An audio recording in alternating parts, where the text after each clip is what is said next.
Let us begin.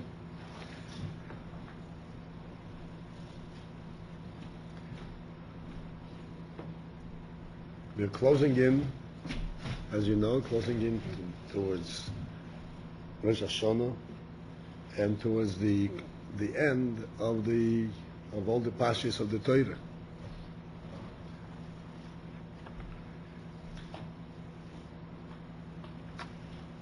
I may have mentioned that the Chumash Devarim, the fifth Sefer in the Torah, which is all said, and Moshe Rabbeinu is speaking, doesn't mention anything like in the other Chumashim. Hashem said to Moshe, tell the Eden such and such. It's all Moshe Rabbeinu speaking. And the whole Chumash has a very special spirit. And for us, we can relate to it because it's like a long Farbrengen. The whole Chumash is like a long Farbrengen. When Moshe Rabbeinu speaks in a very personal, direct level, he is telling Eden, remember what I tell you, understand what I'm saying to you, listen to me. It's on a very personal basis. This parsha, Atam Nitzavim,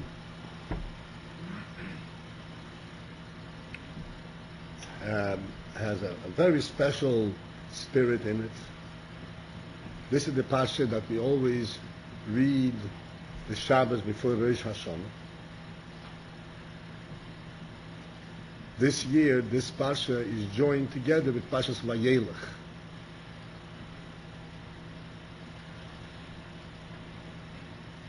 But primarily, this is Parshas Nitzavim that's already read before Rosh Hashanah.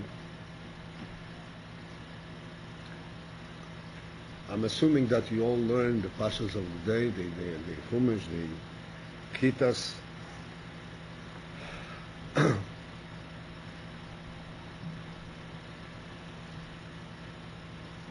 As you learned, and we mentioned it last week, Atem Nitzavim, which means you are standing up, standing steadfast, is a message that Moshe Rabbeinu is giving to the Yidden. A message of reassurance. And he says to them, because Rashi says, Yidden have gone through the 40 years with all kinds of ups and downs, and then, particularly the rest Parsha, there was a very vivid description of Mon Islam of all kinds of horrific things that may and will and have actually befallen the Jewish people throughout the Jewish history. And this creates some kind of a weakness and a fear and a complete reluctance to pursue what's going to be. How can we possibly sustain and survive these types of afflictions? And Moshe Rabbeinu comes back to them reassuringly and he says, Atem Nitzavim Hayim, look, all the things that you have done and all the things that occurred with you, these were all things that had to be handled, dealt with at the time, but you are still completely reassured that you come out victorious in the end. And you can stand up steadfast, straight. Atem Nitzavim. The word Nitzav, there's a difference between the word Nitzav, which means standing, and Oimed, which also means standing. The difference is that Oimed is when somebody's standing in humility. He's standing in front of somebody humbly. Nitzav is when somebody stands proudly. And Moshe is saying, you as a nation stand proudly. Lifnei Hashem Elokeichem, before Hashem. And nothing ultimately can shake you from that position.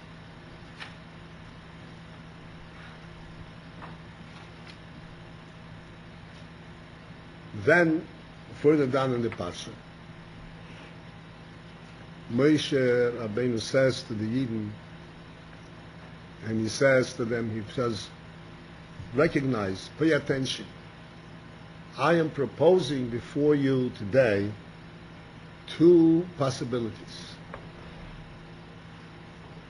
Toiv and Ra, good and bad, and Chaim and Mobus, and life and death.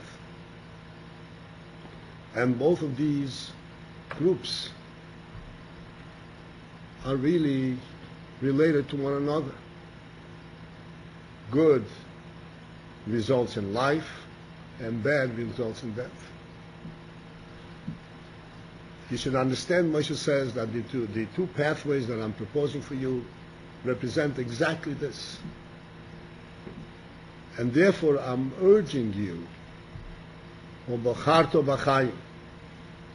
you should choose life.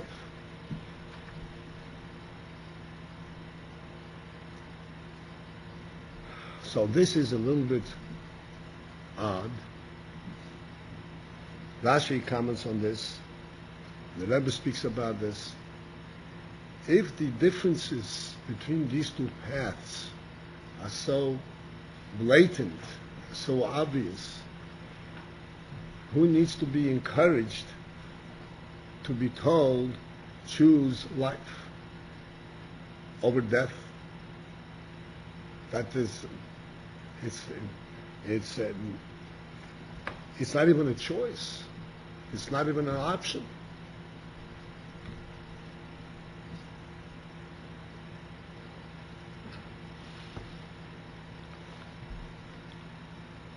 And yet, not only is it presented as an option, Moshe Rabbeinu says, obviously, I'm not so sure, I cannot rest assured that just to present it to you and explaining to you what it is, then guaranteed you will choose the right thing. It has to go the extra step and says, choose life. I advise you, choose life. And then Rashi on top of it comments that this is like someone who takes his son into the field and he says, here are the various fields that are available. This one is much better than this one. And then he says to him, takes him to my hand, takes him onto the field, says, this is the guy that you should choose. Now it's after all that explanation, he has to actually pin him down, point his finger on it, this is what you should choose. What's behind this entire description? And then on top of it, I don't know how many of you have had a chance, have been exposed to the concept that Chassidus explains when it comes to the word choose, bechira. Chassidus explains that the word bechira, which means choice, properly applies in a situation when the choice is made purely on personal preference, not on the basis of any kind of rationale, any kind of explanation why this is better than this. If somebody were given a choice between gold and rusted metal, and he chooses gold, that's not called he chose gold. Gold is a much more preferred metal than iron. It's not called a choice. It's simply called rational knowledge and knowing what is better, which is preferred over which.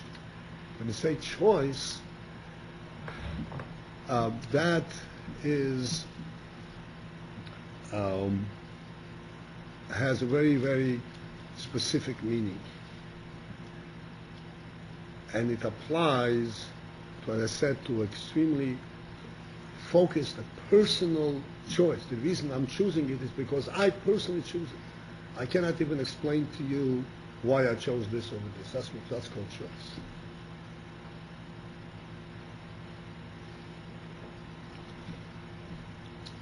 This is what it says, the Alter Rebbe says, that it says that Hashem chose the Jewish people. So he explains, he says, Hashem has chosen you. So he explains that this choice does not refer to their souls, because the soul of the Jewish soul and the non-Jewish soul are very different. Since they are different, you can't apply the word choice, because they are of different quality. The word choice applies only, he says, to the bodies, to the physical structure, when physically they are really identical, appear identical to a non-Jew. And this is what the choice is, where there is a complete similarity.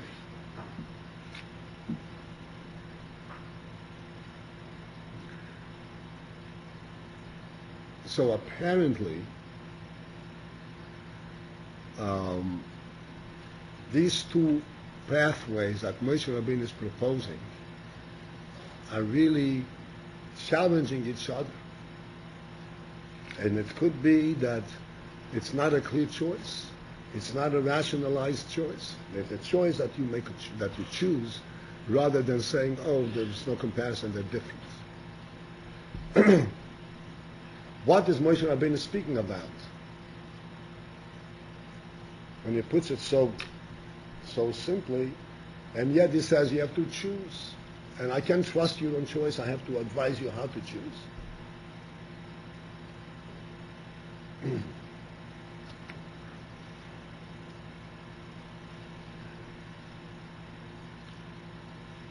And I want to discuss this a little bit, because it's Rosh Hashanah, and Rosh Hashanah, we call Rosh Hashanah. Rosh Hashanah is a very special day.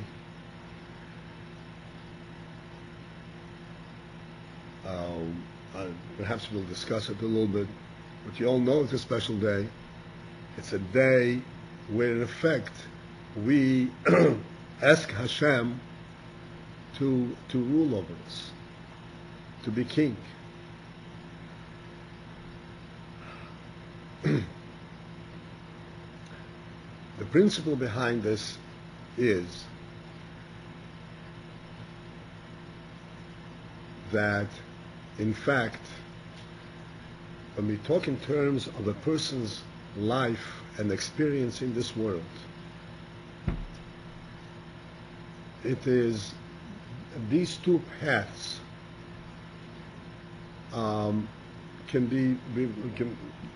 almost identical. What are the two paths? There is a whole world.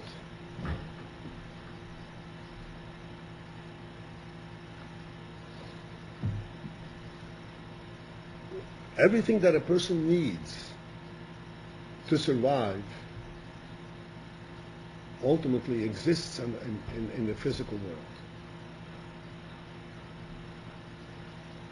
He eats, he needs shelter, he needs a house, he needs clothing, he needs air. Everything that needs, it's all specific things that exist in the world.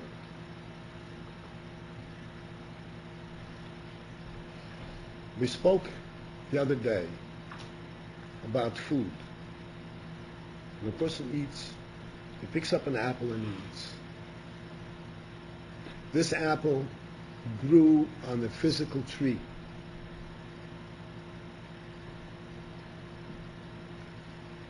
And he found out somehow that it tastes well, good, and it's healthy. So he picks it off the tree and he eats. Who gave him the apple? The tree. Who produced the apple? The tree, the ground, the earth. It's all a natural process.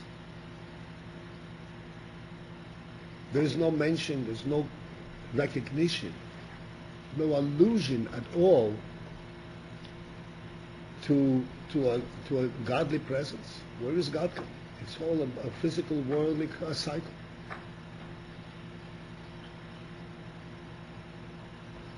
By the way, I always mention anybody who doesn't understand something that I say, please stop me, because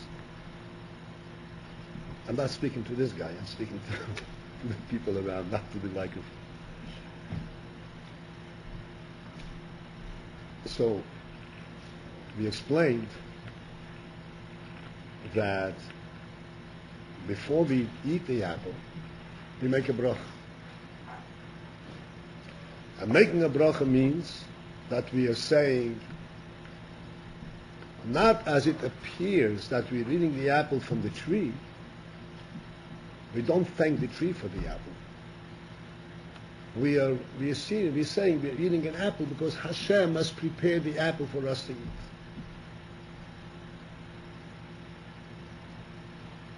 What's the relationship? Where does that come from?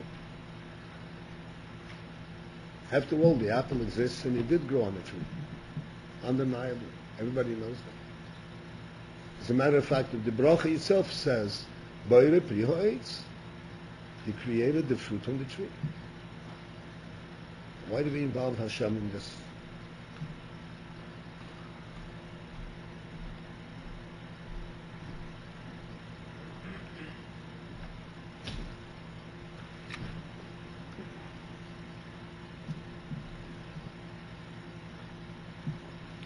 So we discussed it one time before, but since now, after Nitzavim, I want to elaborate on this, go a little bit into the details of this principle, and this will explain to us what we have mentioned in the Pasha and after Nitzavim and all that. We know, as we will see in a few weeks, that the world was created in 6 days, and the 7th day is Shabbos.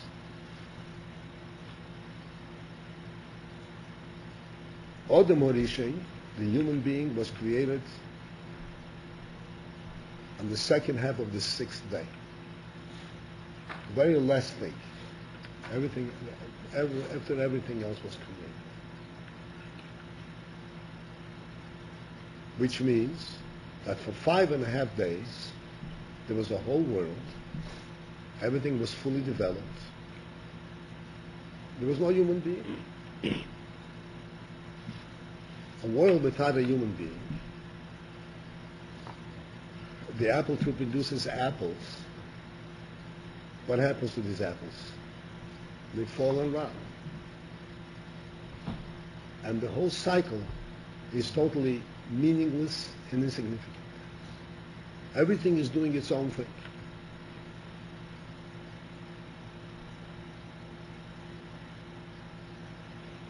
Then Adam Rishon came. And the first thing that he did when he opened his eyes was recognize the reality of the world. And he said, not so. The apple tree is not producing apples for naught. It's not producing apples for what? For nothing, for naught, for, unintentional. The apple tree is producing apples because Hashem commanded the apple tree to produce apples for me to eat.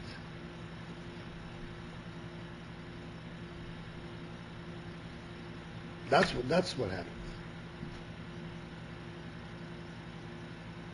So therefore, when he picked up a fruit, he didn't take it from the tree, he took it from Hashem's hand. Because Hashem is the one who prepared it for him. And he said, as a matter of fact, one of the statements in the creation, the last statement in the creation, is that Hashem said to Adam, everything that exists is for you. I created it for you. And I'm giving it to you. And you rule over everything.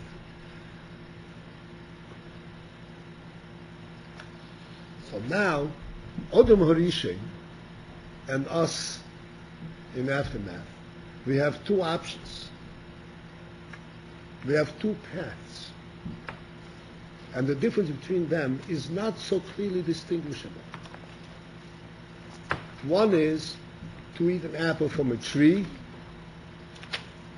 and the other is to eat the same apple from Hashem's hand. It's identical thing. Which apple are we going to eat?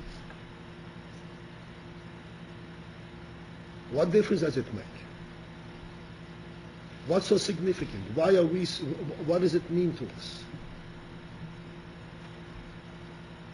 We're eating the very same apple. These are the two paths that Moshe Rabbeinu is presenting to you. And he says to them, you may be fooled and misguided by the apparent similarity. And I recognize that there is no rationale, there's no way to argue the point,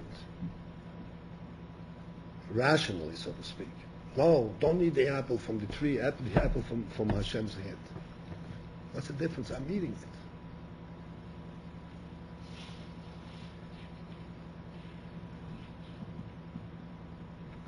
But if you recognize who you truly are, and if you are in contact and awareness and alert to your neshama, to your deeper intellect, to your insight, to your own reality, to the meaning of your life, to who you are, you will know that one is a path of life and the other is a path of death.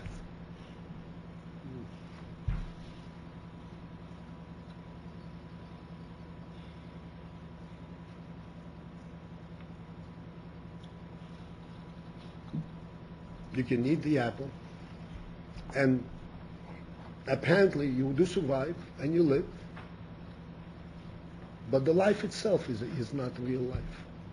By the definition of your neshama, by the definition, by the standard of what you as a human being, as a yid, recognizes deep down, this is not life.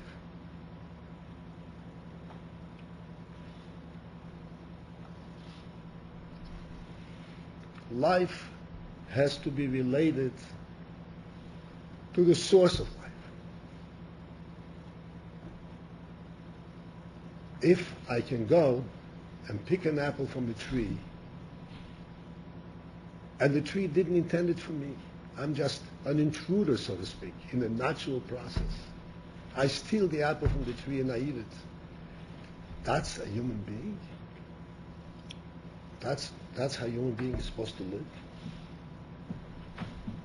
In other words, he is here a stranger. He doesn't belong here.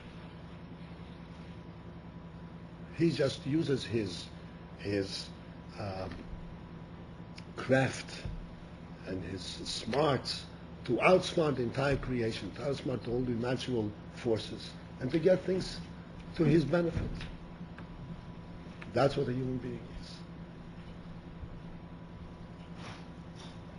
How's that possible? You're saying everything's created for us, and also the brothers be saying that he's undermining the system. I don't understand. What? That everything's created.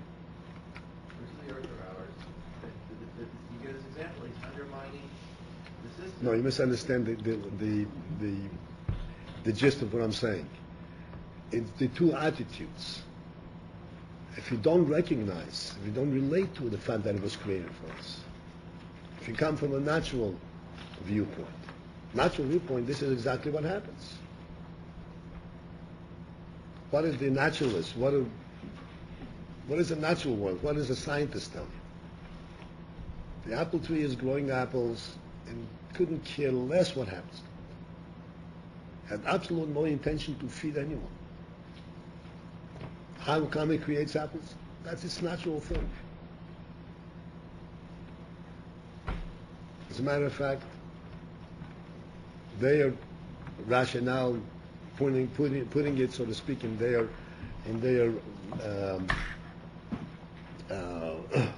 model that everything is interested in itself, to promulgating its own existence, from that model they say that the apple tree is producing apples to protect the seed that's inside the apple, because the seed is that which will promulgate its own existence. That's from that model. That's all it is. That's the example you gave last month.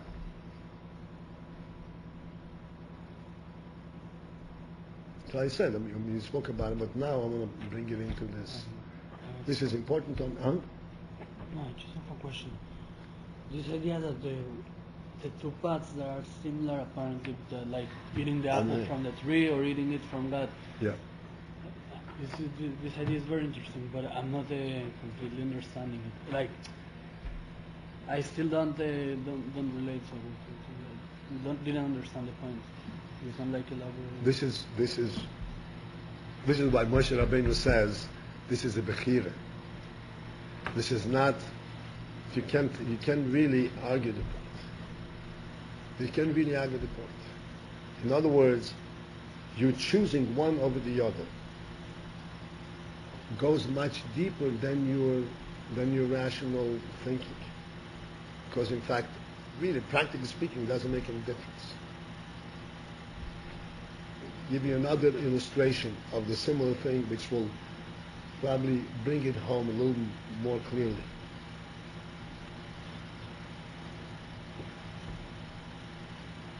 You go and you steal bread from the bakery, right? Successfully, you got it into your pocket. You got out, nobody saw it. Now you're safe. You go back to your own table, sit down, put the bread out, and eat. Is there any difference between this bread and the bread that you purchased?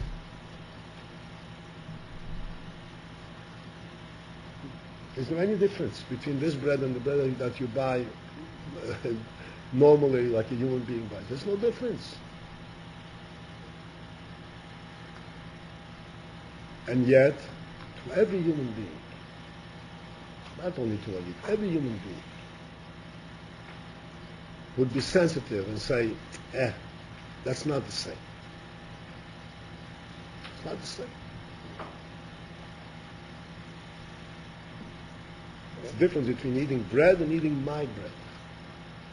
I feel like I don't belong in this world. I don't have a place.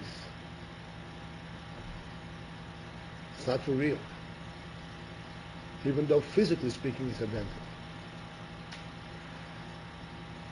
On a much deeper level, to a Yid, and to a Yid and Yiddish Neshama, Yiddish insight, it makes a tremendous difference to the Neshama. Whether I'm eating bread from the ground or I'm eating bread that Hashem prepared for me. Because a Yid is not here by accident. He is here because Hashem wants him to be here. He has a mission. He is not a visitor. He is not a stranger here. He belongs here. That's his primary attitude. The whole difference, the primary difference between the nations of the world and the Yid, like we said, that the choice was on the body and on the external, in that which they are very similar. The difference is the nations of the world, like you know, also have proper behavior modes. I'm not talking about those who don't behave humanly. I'm talking about those who behave on a human standard, particularly those who keep 7 mitzvahs. You know, behave respectfully and not only respectful, but responsibly and as a human being. What does behave? Behave means they act, they live according to a certain way. Behave means misnahel. Oh, you speak Hebrew? Yeah. Misnahel. Yeah.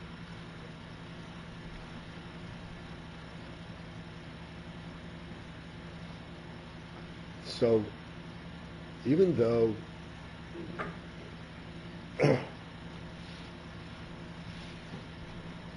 they may behave, and I said in a proper human way.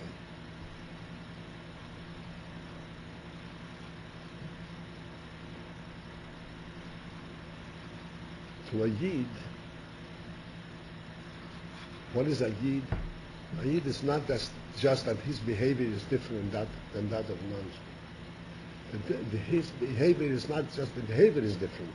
The principal union is, the difference is that to a non-Jew, he can accept the presence of a world without the actual presence of the creator of the world. The world, where does it come from? It's there. It's there. Now we have to behave. If I have intellect and I can prove that the world was created, so it was created. But it doesn't change what the world is. The world is the world. And you have to live in the world appropriately so that you don't step on anybody's toes. You live and let live, as the principle is. To a Yid, to relate to a world, to a godless world, to a world that's devoid of a godly presence, that's suffering. That's not living. We learned also in this parsha that Eden have made a bris, a covenant with Hashem. What's a covenant mean? They made an everlasting bind with Hashem. And this bind is not only how they behave. This bind is that wherever a Yid is, any time in the entire history of the world, what is a Yid? A Yid is that entity in the world that represents Hashem's presence in the world. That's his tax in the world. The first Yid, Avraham Avinu, who was the first one who was identified as a Yid. We will Nitzavim speak about it in the next cycle. But just briefly, Avraham Avinu was not the first one to know Hashem. Many people before him knew Hashem. Many people for them were scholars, were Nevi'im, prophets. What was unique about Avraham? It is that Avraham has undertaken as his purpose in life to let the whole world know about Hashem's presence, about the unity of Hashem. That's what he dedicated his life to. And that's what a Yid is. A Yid is intrinsically and intimately, completely connected and bound up with Hashem's presence. That's what a Yid is. And therefore, for him to eat without recognizing that Hashem is the one who is giving it to him, he can't fathom that food. He can't digest that food.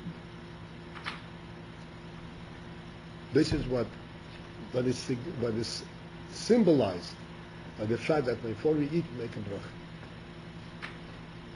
So we eat real food that Hashem makes for us.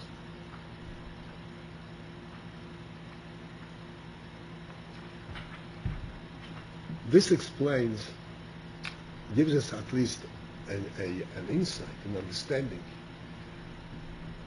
One of these two paths that Moshe Rabbeinu is giving you,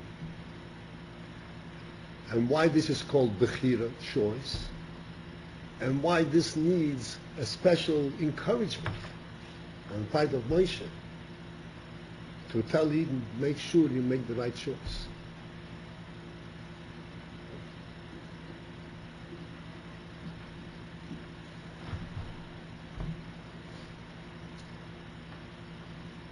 And ultimately, Eden do make the right choice. And this is why Moshe Rabbeinu started off in the beginning. Atem Nitzavim. That Eden stand, Nitzavim Lifnei Hashem Lekechem, they stand proudly in front of Hashem. Because in fact, Eden do make the right choice.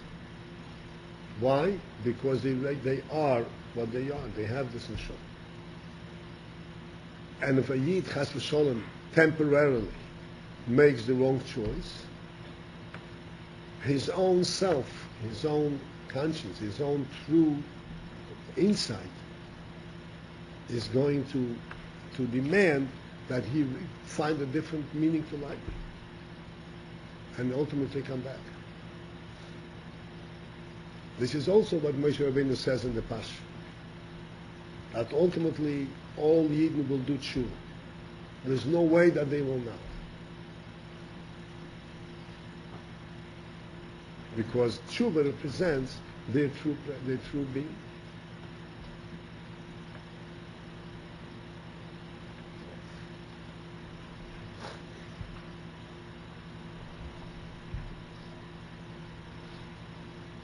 Along with that, there's another posuk in this pasha. As I mentioned, these pashas are like a long Farbrengen, and this pasha, Nitzavim, over and above all the others. In this pasha, Moshe Rabbeinu says that the famous posuk that the Alter Rebbe uses to describe the Tanya. If you will notice ever that in the front page of the Tanya, on the cover page, the Alter Rebbe says that in the Tanya his intent is to explain the principle of the posuk in today's pasha, where he says, Now this senior Moshe Rabbeinu says, which I'm teaching you, is very close to you, in your mouth and in your heart, to fulfill it and to do it. The Alter Rebbe says, I want to explain, that's what the Tanya is about, he says, how is it very close?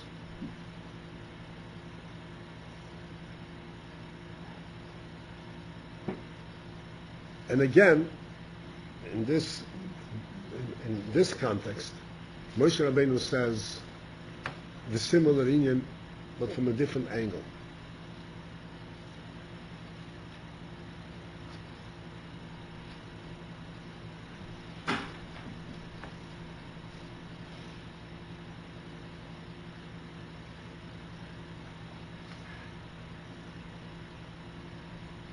This you already learned. And Moshe says that this mitzvah, this inyan, the Torah which I'm teaching you, the way of life which I'm teaching you, and the principles that I'm teaching you, are not up in the heavens, up in the sky. They're not on the other side of the ocean. They are close to you, in your mouth and in your heart, to do it. La soisei. And the Alter Rebbe explains in the Tanya that even though, in fact, avodas Hashem, to transform one's heart from a worldly perspective to a godly perspective is very, very hard. It's not an easy thing. And the Alter Rebbe explains that, in fact, a full transformation is not even possible for the average person. Even for, so to speak, for the best of the average person. Only tzaddikim, who are a select group, are capable of reaching that madrega. But the majority, the overwhelming majority of people can hope to be what the Alter Rebbe explains as beinonim.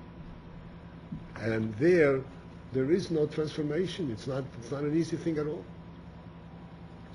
So why does Moshe Rabbeinu say that it's very close and it's very easy? So the Alter Rebbe explains, because there is this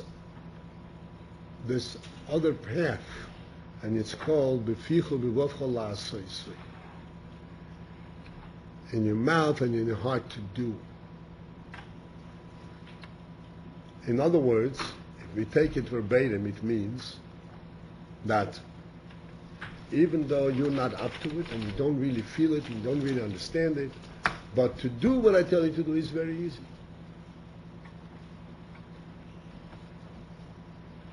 So then someone would ask, look, if I don't understand it, and I don't feel it, and I don't enjoy it, and I'm pulled elsewhere, just to do it, yes, it's easy, so to speak, but that's not a very pleasant way to live.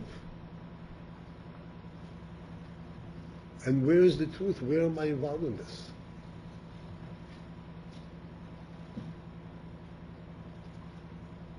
In what way is my heart and my mind involved? Surely it doesn't mean that I should forget completely that I'm a human being and I have my intellect and I have my emotion and I'm just going to do it without discerning, without a judgment. That's not what it means. So the Alter Rebbe explains that the principle that we discussed a moment ago, that every Yid has what is called Ahava Mesuteres, which means a concealed and a subtle Ahava, a subtle closeness, a sense of closeness, a sense of desire for godliness.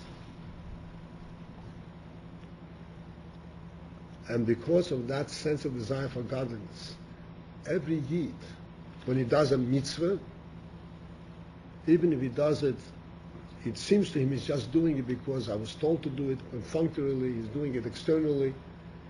In fact, he's doing it with his whole truth. He's doing it with his whole heart. There is a halacha that illustrates this point. An important and very expressive halacha. The Gemara says that if someone says, he takes $1 and says, I'm giving this $1 for tzedakah so that my son will come out of his sickness, will become healthy. So he's doing giving tzedakah, but he's not doing it altruistically because he wants to give tzedakah. Giving tzedakah because he wants some return benefit. He wants for the welfare of his son. So the Gemara says, Harei ze tzaddik gomer. He's a full-fledged tzaddik. In other words, he did a mitzvah, and the mitzvah is really 100% a mitzvah, and he's going to come into his full account. He did a mitzvah today.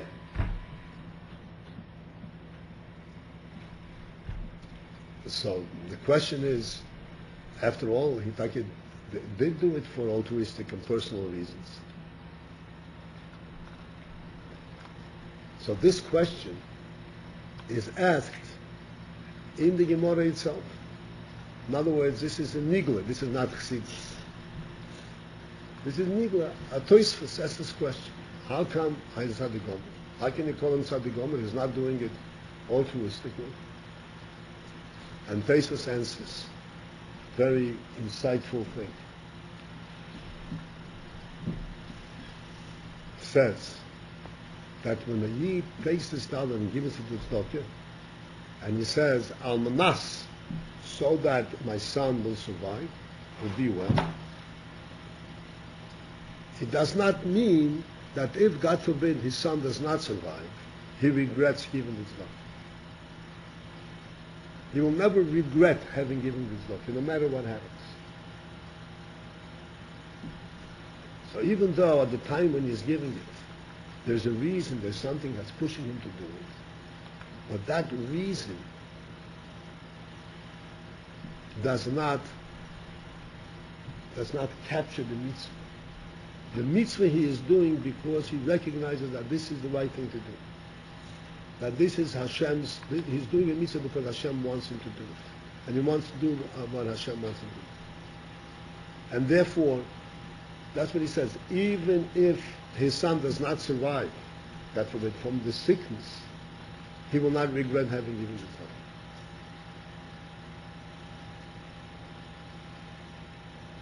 this clearly demonstrates what's going on in our minds, what's going on in our hearts.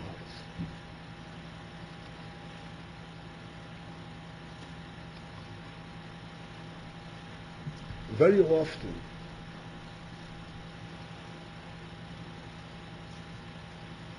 we have, as we are going through the process and we're finding our way in life, we have two thoughts. Everybody, we have kind of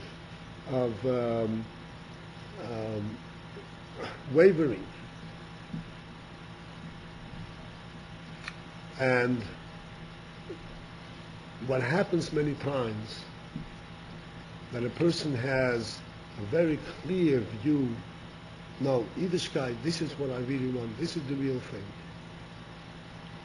And then comes a countering thought. And this is the important thing that we should remember. That says, this is not the moral reality. What you're talking about is some kind of a fantasy. You don't really mean it. It's not you. The Torah is teaching us, and Moshe Rabbeinu is teaching us. We should actually recognize who we are. That when we say, I don't care whose food I eat, as long as it's food and fills my belly, that's all I'm interested in. That's not our real self. We don't really mean it. We may say it in a despondent, in a low moment, but we don't really mean it. It's not us. When we say, I don't want to eat just plain food, I want to eat what Hashem gives me, and it should be, not only kosher food, but I should know that this is prepared for me by Hashem, so that I should be well and healthy, and I should thank Him for it. So you say, oh, that's fantasy. That's your real self. That's the real person. That's what he really means. Even though there may be a gap between the real depth of speaking and his practical thinking, but this is where he really relates. This is his real self, and that is a message directly from his innermost thoughts, innermost soul. And this is what the Pasuk says. You come to doing a mitzvah, so you're just doing it. Oh, I'm just doing it. So I'm just following orders. I'm doing it with my hands, with my mouth, but I'm not really involved. So Moshe Rabbeinu is telling every Yid, here at the end, so to speak, of Nitzavim Vayelach, I'm telling you, this is your real self. Trust it. This is your real neshama talking to you. And when you do it that way, even though you feel that it's only external, it's not the real, it's acceptable. It's a good starting point. It's a very good starting point. This is your choice. This is the real thing.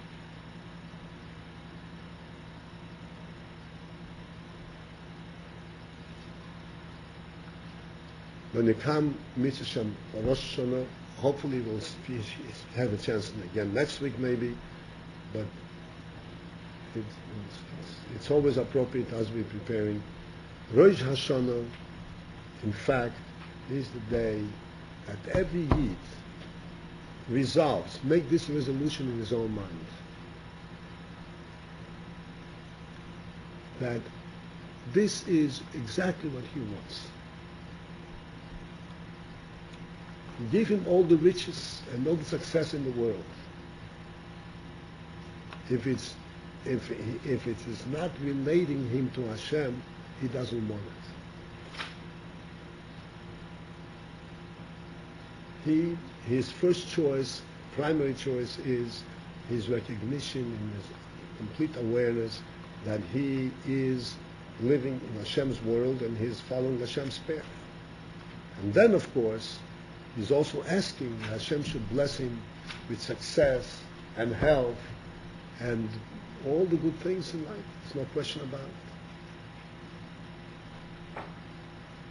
But when he is asking for the good things in life, there is a precondition for that. The condition is that he recognizes where they're coming from and what they're there for. There's a story I'll conclude. There's a story of the Alter Rebbe's a Chassid who is known as Kushel Lepler. You may have heard of the Kushel Lepler. The Kushel Lepler was a Chassid in Alter Rebbe. Many years, many stories about him, how he came to be a Chassid, all. But the one characteristic of Kushel Lepler was that he was very sharp and he was very fiery. So one time, the story goes that the Alter Rebbe wanted to give him a bracha for Arichas Yomim. Arichas Yomim means for long life. So Rakushi immediately said, but I don't want days when you don't know nothing about Hashem. If my head is going to work, and I'm going to be able to do Avodas Hashem, learn and daven, be mizboinen, that life, okay. But and anything else, I don't want. It's not life.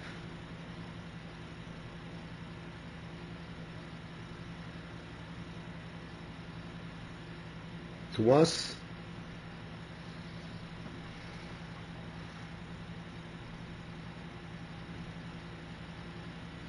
this life is the only life that's acceptable. And with Hashem's help, this life also brings real success, real happiness, and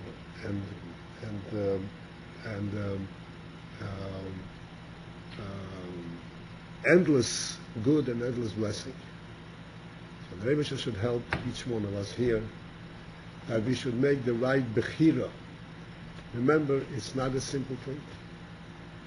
It's a bechira, it's a choice which will challenge, so to speak, your own insight, your recognition of who you are and what you are. And we have to make a firm conclusion, a firm decision, a firm identification with this truth.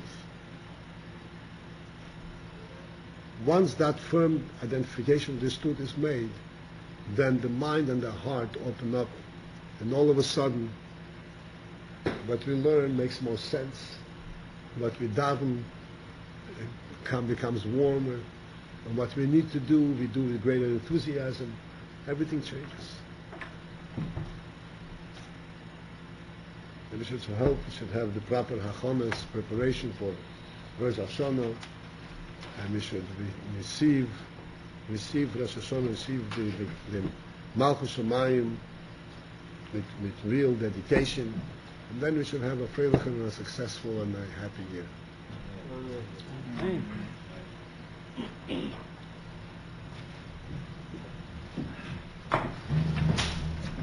This is you in charge of this?